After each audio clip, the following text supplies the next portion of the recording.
Hi friends, I'm Abby and welcome back to my channel. Today I'm going to be chatting through all of the books that I read in the month of April. So a month of a bit of mood reading after my intense March TBR, but it seemed to go pretty successfully.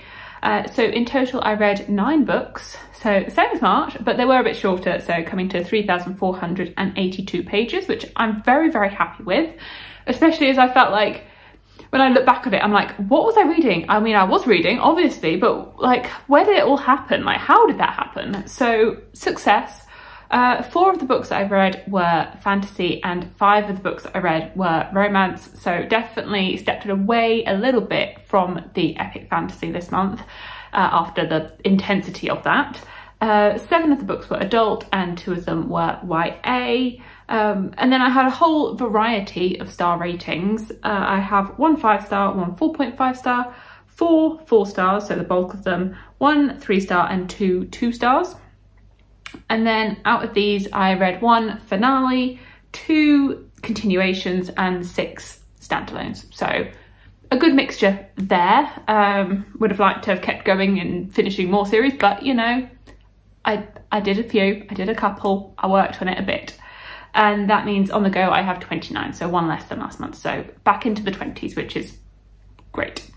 So that's all of the stats. So I guess I can just get into the books. I figure I'll talk about the fantasy ones because that's generally what I read. And then if you're interested in hearing about romance, then I will do that second. So the first fantasy that I read this month was River of Silver by S.A. Chakraborty. I listened to this on audiobook. This is the short stories which accompany the David Bad trilogy. This one I gave 5 stars. I didn't really know what to rate it. I was like, I don't really know what to rate this. I mean, I've given every book in the David Bad trilogy 5 stars. I feel like if these stories were interspersed within the David Bad trilogy, they'd have been 5 stars. So I just gave the whole collection 5 stars because I just enjoyed it. I just enjoyed being back in the world. I enjoyed being back with our characters. I enjoy the writing style, just everything about it I enjoy, if you haven't guessed. So yeah, they're just short stories from within that trilogy. Some of them take place prior to the events within that trilogy, some of them take place during the trilogy, and some of them are events after the trilogy. So a whole variety of little snippets into that world. And at the beginning of each story, it does say what spoilers it has for which books it has spoilers. I would recommend reading it after you've read the whole trilogy. I don't think there's much point in dipping in and out as you finish books within the trilogy. I think it makes much more sense just to read the whole trilogy. And if you do love the world and those characters as much as I do, then it makes sense to read the short stories. If you're pretty ambivalent towards the David Bad trilogy, then this short story collection is not going to be for you. But if you love it, then I'd recommend it. Currently only the audiobook is out, which is really annoying. I do think it's like a good narration. It's the same narrator that has done the whole trilogy, but I just want it physically so it can join my collection and I can have all of them all together. And I would like to read it with my eyes as well, not just hear the narration. But I thoroughly enjoyed my time with that. Another fantasy that I read was When Night Breaks by Janella Angeles. This is the second book in the Where Dreams Descend duology. And this was a disappointment for me. I just was bored for a lot of it. Yeah, I was bored. I found it a real slog to read this. I mean, it's been quite a while. I think I read the first book in 2020, so it'd been a while since I'd read it, but I felt like I remembered it, and I went into this and I was like, oh yes, I remember the circumstances, okay, going with this. And it just felt really flavourless and flat. So in the first book, you're following a main character, Kalia, and she enters this magical competition and to show off her magic. Generally in this world, only men can show off their magic and women can't. And she's like, well, actually, I'm better than all of you. And she's going to show hers off. And there's this competition and there's a lot of drama with that. You're in this town that's a bit in the middle of nowhere and there's a lot of history that nobody really knows. And in this book, you do have like this change in location from the events at the end of the first book. And I just felt like it didn't have the same magic as the first book. It just didn't have the same flavour, really. It was just missing any spice, any salt, nothing. I just was bored and I was just like, can we just get to something? And I don't know, things just felt too easy. Things just felt really cliche. Maybe it was just I think this was the first YA book that I read all year. Like, I've been predominantly reading adult, and it just felt very YA and very, and that I don't mean that as like an insult to YA, because there are some great YA books out there, but this felt just really like it was missing something. It just, I don't know whether it was me not being the right target audience for this anymore.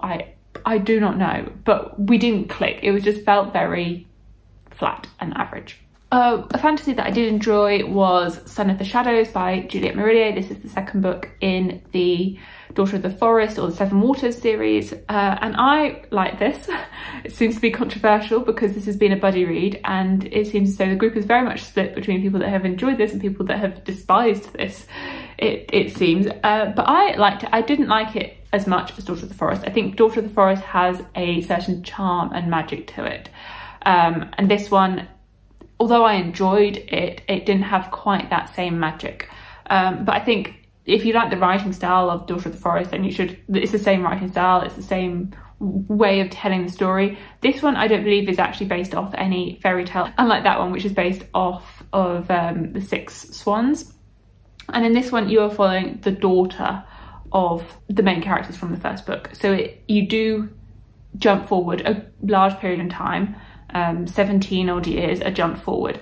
So although Daughter of the Forest wraps up mostly, there are like certain plot threads which are left open, and so part of me thought that we would have those wrapped up a little bit sooner, instead of jumping forward 17 years and suddenly you're like, oh, this is a bit bizarre. Especially in the beginning, you're like, this is a bit bizarre that we jumped forward such a chunk of time. I knew that it was a multi-generational story going in, but it was a little bit of a jump in the beginning, and especially seeing like those characters and those circumstances that we were sort of attached to in Daughter of the Forest, and those circumstances have, well, very much moved along and passed along. I think Sam said, who I was buddy reading it with, he was like, well, what happened to the dog? And I was like, well, the dog was really old, Sam, in the first book. I don't think the dog's going to have survived another 17 years. The dog's dead now. And he was like, but the dog. And I was like, well, dogs like humans, we don't live forever. So I think there was that sort of expectation going in. But once I got over that, I really enjoyed it. I liked our main characters in this. I liked seeing their arcs and their journey. I did feel like it was setting up quite a few things for the third book, which I'm looking to read in the month of May. So it'll be interesting to see how the overall plot threads tie together, because although it's multi-generational, I do feel like there is this overarching plot that we have been working towards for this third and final book that's coming in this arc of this series, because there is another 3 books that were extended on afterwards for 4, 5 and 6. Also, I made a very outlandish prediction. No, it wasn't even a prediction, it was a joke. I made an outlandish joke when I was like, I don't know, 50, 100 pages in, and I did not mean it seriously. And it was correct. Like, it's getting a bit ridiculous now how many right predictions I'm having. I don't think I ever used to be this good at predicting things. And it wasn't even meant to be a serious prediction. It was meant to be a joke. And I didn't mind it that it was correct. I just thought it would be absolutely ridiculous for it to be correct. And I am amazed at myself for having said that, and I don't even know. And then the final fantasy book that I read was Gallant by V.E. Schwab. This I was going to be buddy reading with Sophia and Joanna when I went to go visit Joanna in Luxembourg, and we said before we went, oh, we're gonna all read a book together when we're together, like a buddy read together. We read like 50 pages when we were together. I mean, it's not even that long a book. It's like 300 pages, and it's a small, like, tiny book with like images in it. Like, it shouldn't have taken us very long to read this, and we just didn't prioritize it, I guess. So I then read this when I got home, and this one as well I felt fell a little flat. I think it's well written. I do like V. Schwab's writing style. I do. I have enjoyed a large number of her books. As you can see here, I've got quite a few here, and I think I've read even more than this. I've got some more back at my parents'. Like, I have enjoyed a lot of her books. I think my favourite being The Invisible Life of Addie LaRue and the Darker Shade of Magic trilogy. This one, maybe it read a bit too young for me. Maybe it was just missing something like Where Dreams Descend. I just felt like it was missing something. I didn't connect to it maybe as much as I connected to some of her other books, or I just felt like it was a bit cliche, missing something. I don't know. So this one, you're following a main character, Olivia, and at the beginning of the book, she is in an orphanage, and she receives a letter inviting her to Gallant from a long lost uncle, and so she travels there, where when she arrives, the uncle is dead, and she is confronted with this very creepy house. I just felt like it could have been creepier, maybe. Yeah, maybe like it could have been. It could have been like darker and creepier and more scary, because I didn't find it scary, probably because it is for a younger audience. Like, it did read, I think this is YA, but it did read young. It read very, very young. So part of me just thinks that it could have been darker, could have just had a bit more something to it. But I mean, I liked the writing style. I liked that it's got these images throughout it. Oh, where's one? No, that's not one. I liked how it had the images interspersed throughout it. I mean, I think this is a very, very beautiful edition of this book, but I think it was just fine. So those are all of the fantasy books that I read this month. Aside from that, I can say I'm like 50% of the way through Hunger of the Gods, so I am making progress on that, but I've not quite finished it yet, so I will not go too much into my thoughts, and I will save my thoughts on Hunger of the Gods for my May wrap up, but that one I am making very solid progress in, so about 300, I think I'm over halfway now, like 330 pages into a 630 page book, so yeah, like just over halfway. I did like think, oh, maybe I can try and finish it before the end of the month, and then it got to like yesterday and I still had 400 pages left, and I was like, no, you're not finishing this before the end of the month, are you, Abby? No, no, no, no, because it's May 1st today when I'm filming this. So romance, so if you're not interested in romance, then this is it, goodbye. And now we'll do the romance ones. So I felt like I needed some romance after March, where I read a lot of epic fantasy, and so that's what I really leaned into this month. The first one that I read was Still Beating by Jennifer Hartman. This is a dark romance. I really liked it, but it is dark, so if you do go into it, prepare yourself. It follows, I've forgotten their names now, it was the first book I read this month, two characters who do not get along. He is her sister's fiance, and after a night out, she is called all her friends to ask for a lift home, and he is the only one available, so he comes and picks her up to take her home, where they end up getting kidnapped by a serial killer. And this is where it gets dark, and the serial killer's motives are that he kidnaps two people that are unrelated, and he forces them to fall in love before he murders them. It's very dark in that sense. It's that the first like 25% of the book is quite difficult to read and a little bit brutal and a little bit like, I didn't want to look away because I just had to know what was going to happen. But then a large chunk of the book is following the aftermath of that and the after effects of that. This is a dark romance. I don't feel like the love interest is dark. The love interest was really very sweet. So I think it like worked for me because I can quite like a sweeter romance, but this was a sweeter romance with a dark setting or themes within it. I think it was very well done. I could really believe in the romance. I could believe in them together and could see why they worked. I could see them as a relationship that was going to have longevity. And I liked the way the recovery was handled and those themes. So I would definitely recommend it if you're after a dark romance. But if you're not after a dark romance, then definitely not that one. So I then read some more sweeter romances. So I read Below Zero, which is one of the Ali Hazelwood novellas. So this is the third and final one. So she's released 3. They're all following a group of friends. And this was the third one. This one I really liked. I think this one might be my favourite of the 3, maybe. And you are following a research scientist at NASA. Yeah, it's set in 2 timelines, which seems to be a theme with these novellas, that they have different timelines. And you follow her from the past, where she originally meets this guy, and then you follow her as she's trapped under the ice doing some research in Norway. And I mean, I just really liked it. I like their romance, I like their chemistry. There's not much to really say. It's a novella, so I don't really want to get into it too much, but I enjoyed it. Then I also read Book Lovers by Emily Henry. This is her latest romance publication. It's coming out later on this month in May, and I really liked it. Surprise, surprise, I really liked Emily Henry's romance. This one is more of a sweet romance. I don't think I quite liked it as much as Book Lovers or People We Meet on Vacation. I mean, I gave it like 4.5 stars instead of 5 stars, so I still really liked it.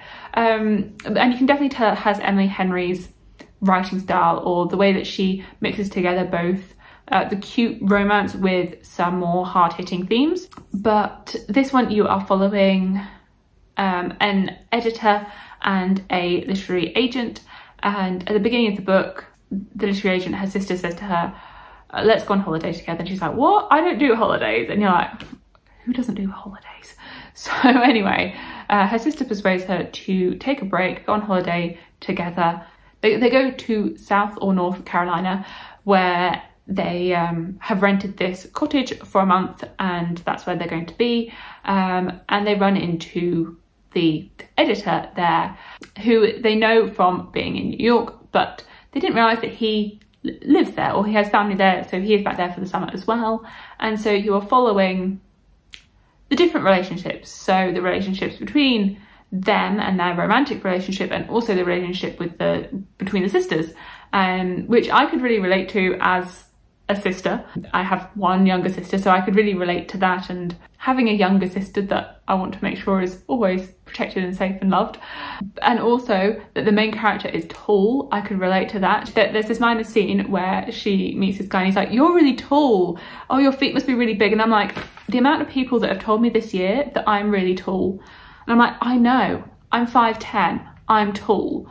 And I think it's because I've been working with colleagues virtually and they've never seen my body, my height. And so when I meet them, they're like, you're so tall. And I'm like, yeah, thanks for pointing it out, but I don't have large feet. I have very average sized, quite small feet. So anyway, I could really relate to that scene and being frustrated with it, because I'm like, yeah, I know. I live at this height. I know that I'm tall.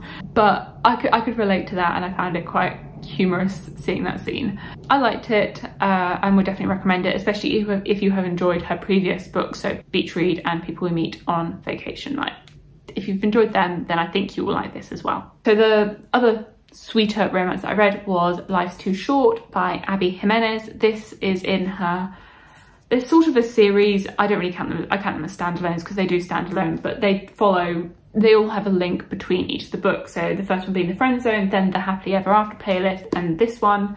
And I liked this. Again, this one is, I listened to the audiobook of this one, and you are following Vanessa and Adrian. Vanessa is a YouTuber who started a channel following her sister Steph from ALS, and it becomes really popular. And then you are following her, and at the beginning of the book, her younger sister has pretty much dumped her newborn on our main character Vanessa, and you see her struggling with this newborn, trying to become both an aunt and a mother, and look after this baby. And you follow Adrian, her next door neighbour, who ends up also having to learn how to look after a baby, as he ends up being woken up by this baby all the time. So you follow them and their relationship as they get to know each other, and they become friends and then become more than friends. And I really liked it. I found it like their romance was really cute. I could root for them. I could see them together. I could see them long lasting, which is something like that I enjoy seeing in a romance. I want to make sure, I want to believe that the characters are going to be together forever. So I could believe it, that I felt like these two people were compatible. I could see them together. I was very happy with seeing their romance blossom, and I would recommend it if you wanted a cute romance. And the audiobook I enjoyed as well. Like, I found it really compelling to listen to.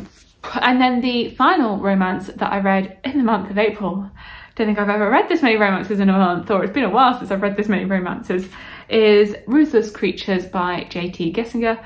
So this is a mafia romance, so back on the more darker side of things. So originally Joanna and I were going to wait until May for us to read mafia romance, and then we just decided to start early, and that's what we did. So this one as well I listened to on audiobook, and I have quite mixed opinions on this one. I really liked the beginning of the book and I liked the end of the book, but I have very conflicting thoughts about the middle of the book, which just, I'll get to it. So I liked our main characters. In this one, you are following a main character, not Sloane, that's the best friend, who I really, really liked, the best friend. This one I've only just listened to, so it shouldn't be that difficult for me to remind myself of their names. Oh well, you're following a main character.